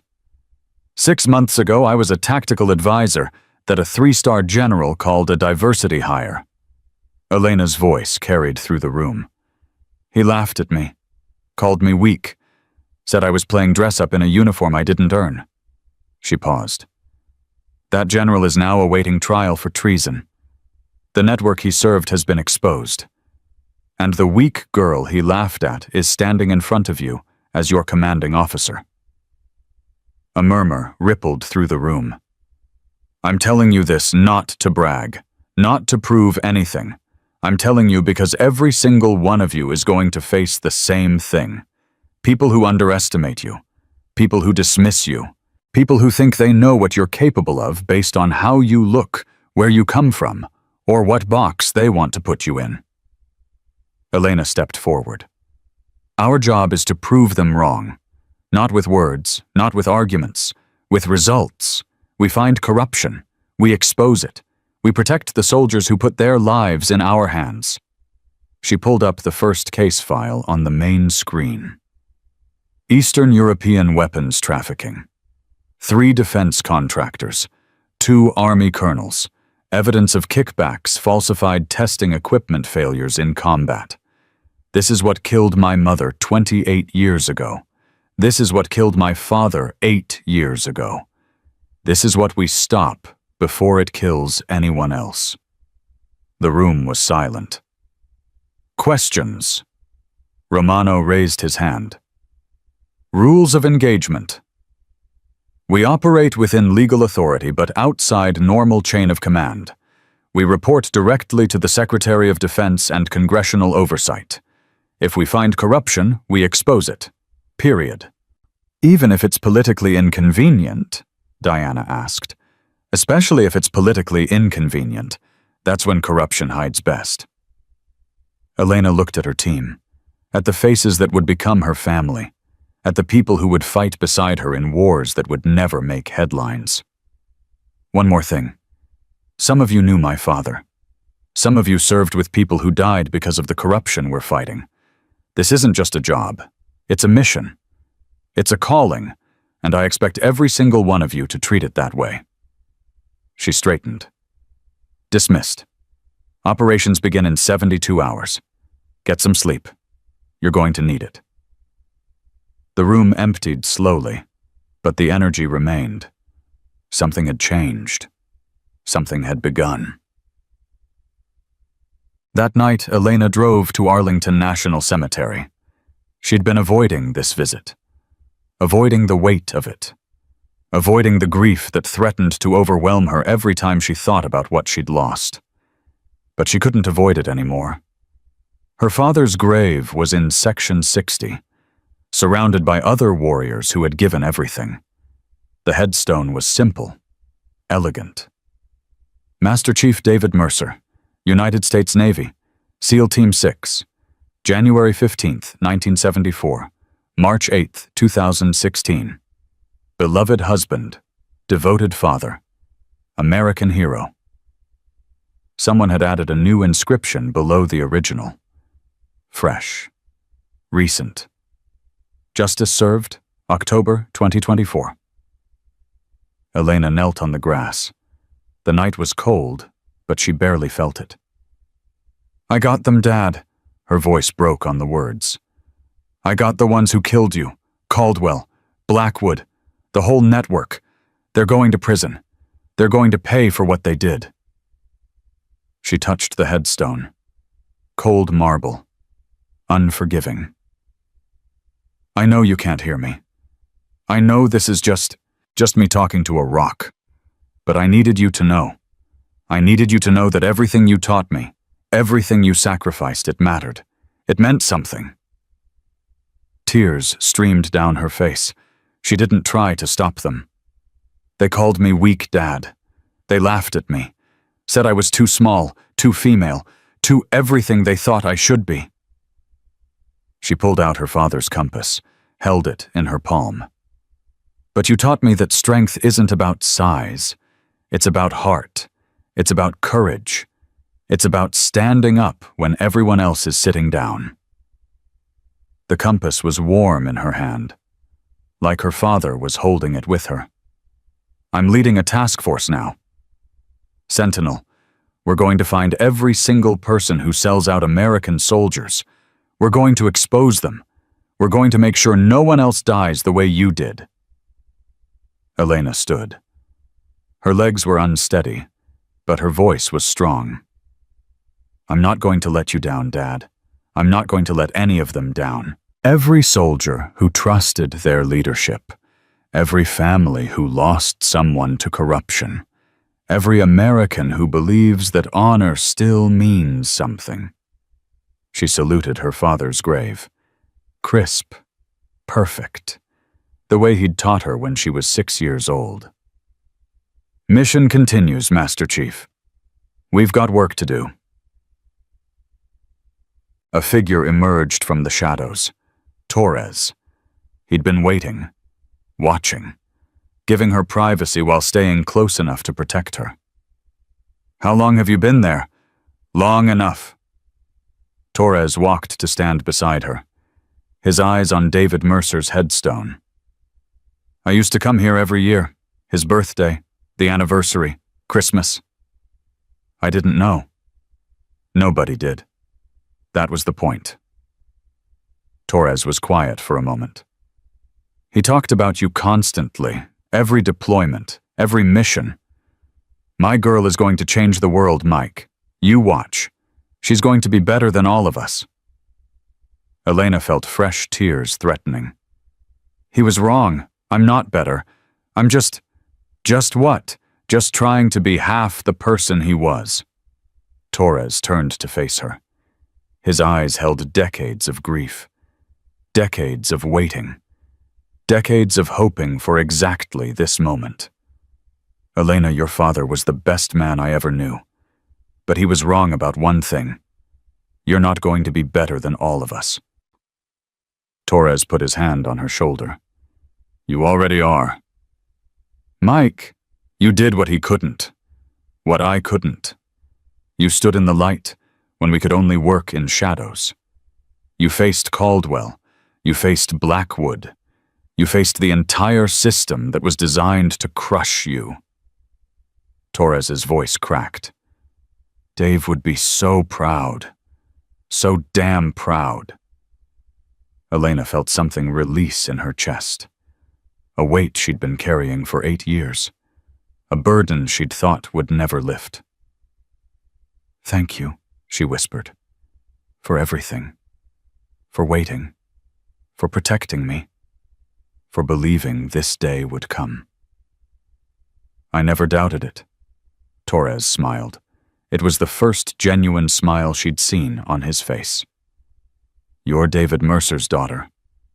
Doubt was never an option. They stood together in front of the grave, two soldiers who had lost everything and found each other in the ruins. What happens now? Elena asked. Now we finish what we started. Sentinel. The network. The fight that never ends. Together. Torres nodded. I've been a ghost for 15 years. Time to come back to life. Elena extended her hand. Welcome back, Sergeant Major Torres.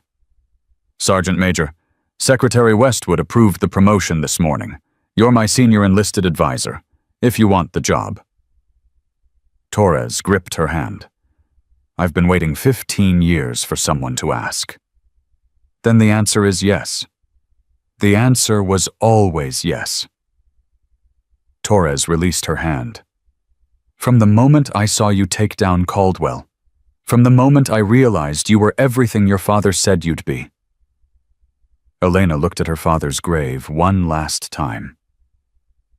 We've got work to do, Dad. Watch over us. She turned and walked away. Torres fell in beside her. Two warriors. One mission. The fight continued. 6 months later. Elena stood in the Oval Office. Secretary Westwood beside her. The President of the United States across the desk. Major Mercer, what you've accomplished in 6 months is unprecedented. 17 corruption cases closed, 43 arrests, 3 defense contractors shut down, and a complete overhaul of military procurement oversight. Thank you, Mr. President. The chairman of the Joint Chiefs estimates your work has saved over $200 million in fraudulent contracts. More importantly, it's restored faith in military leadership at a time when that faith was desperately needed. The president stood, extended his hand. On behalf of a grateful nation, thank you. Elena shook his hand. I was just doing my job, sir. No. The president's grip was firm. You were doing something much more important. You were doing what was right. He released her hand and picked up a document from his desk, which is why I'm promoting you to Lieutenant Colonel effective immediately, and why I'm making Task Force Sentinel a permanent division within the Department of Defense. Elena stared at him. Sir, you've proven that internal accountability matters. You've proven that corruption can be fought and beaten. Now I want you to build something that outlasts any individual investigation. The president handed her the document. This is your authorization. Unlimited mandate. Permanent funding. Report directly to this office. Elena looked at the document. Her hands were trembling. Mr. President, I don't know what to say. Say you'll keep fighting. Say you'll keep protecting the soldiers who trust us with their lives. Say you'll keep being the person your father raised you to be. Elena straightened. The tears in her eyes didn't fall. I will, sir. I promise. The promotion ceremony was held at Fort Bragg. Every member of Task Force Sentinel attended, plus Diana, Romano, Preacher, Chen, Morrison, Webb Jr., the original team that had started it all. Secretary Westwood pinned the silver oak leaves on Elena's collar.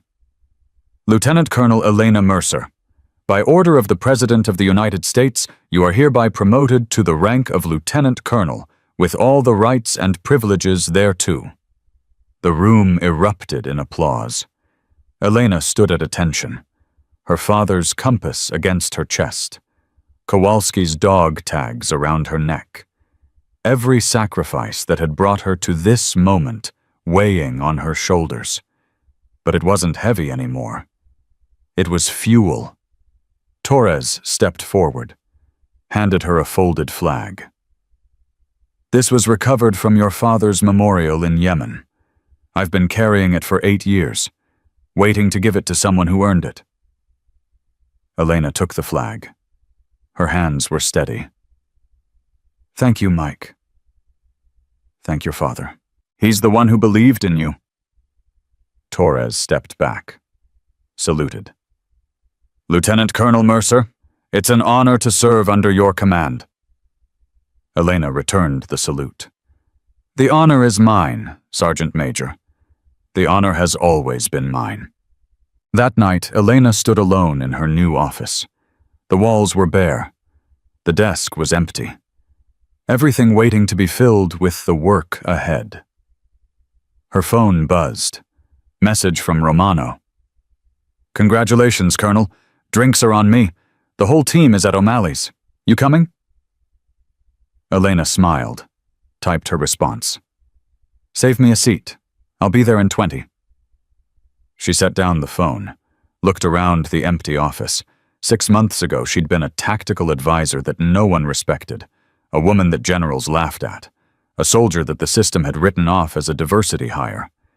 Now she commanded the most elite anti-corruption unit in American military history. Her phone buzzed again.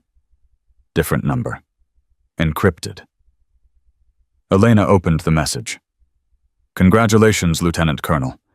Blackwood's network may be destroyed, but others remain. We are watching. We are waiting. Nightfall never truly dies. No signature. No identification. Elena stared at the message, felt the familiar surge of determination rising in her chest. They thought they could scare her. They thought threats and shadows would make her back down. They were wrong. She typed her response. I know you're watching. I know you're waiting. And I want you to know something. She paused, then continued. I'm not afraid. I'm not going to stop. I'm going to find every single one of you. I'm going to expose every operation. I'm going to bring down every network. And when I'm done, the only shadows left will be the ones where you're hiding from justice. She sent the message, then added one more line. My name is Elena Mercer. My father was Master Chief David Mercer. My mother was Commander Evelyn Thorne. They taught me that courage isn't the absence of fear. It's the determination to fight anyway. So bring your shadows. Bring your threats. Bring everything you have. She smiled. I'll be waiting. Elena walked out of her office, down the corridor, through the doors of Fort Bragg. The night air was cold, clear. Stars scattered across the sky like promises waiting to be kept. Romano's truck idled at the curb. Diana waved from the passenger seat. Torres sat in the back, his face finally at peace. You coming, Colonel? Romano called. Elena looked up at the stars, thought about her father, her mother, every sacrifice that had led to this moment. Yeah, she said. I'm coming. She climbed into the truck. Surrounded by the people who had become her family, the warriors who had fought beside her through impossible odds. As they drove toward O'Malley's, Elena pulled out her father's compass one final time. The metal was warm, familiar, a connection to everyone she'd lost and everything she'd gained. The inscription on the back caught the streetlight. Find your true north. The mission is never about you. Elena closed her fingers around it. She had found her true north, and the mission was just beginning. The truck pulled into O'Malley's parking lot. Laughter spilled from inside. The sounds of soldiers celebrating, the sounds of family reunited. Elena stepped out, looked back at the road they'd traveled, the battles they'd won, the losses they'd survived. Romano appeared beside her. You okay, Colonel? Better than okay. Elena turned to face him. I'm exactly where I'm supposed to be. And where's that? Elena smiled, the smile of a woman who had walked through fire and emerged stronger. home. She walked through the doors of O'Malley's, into the arms of her team, into the celebration of everything they'd accomplished, the weak girl they had laughed at, the daughter who had avenged her father, the soldier who had changed everything. Elena Mercer had found her true north, and nothing would ever make her lose it again. The mission continues. The fight never ends. But for tonight, just for tonight, she allowed herself to celebrate. Tomorrow, new battles waited. Tomorrow, new enemies would rise. Tomorrow, the shadows would try again. But Lieutenant Colonel Elena Mercer would be ready. She was her father's daughter. She was her mother's legacy. She was the ghost who haunted corruption. And she was just getting started. The end. For every soldier who was ever underestimated, for every warrior who was ever dismissed, for every person who was told they couldn't and proved they could, the weak don't inherit the earth. They fight for it, and sometimes they win.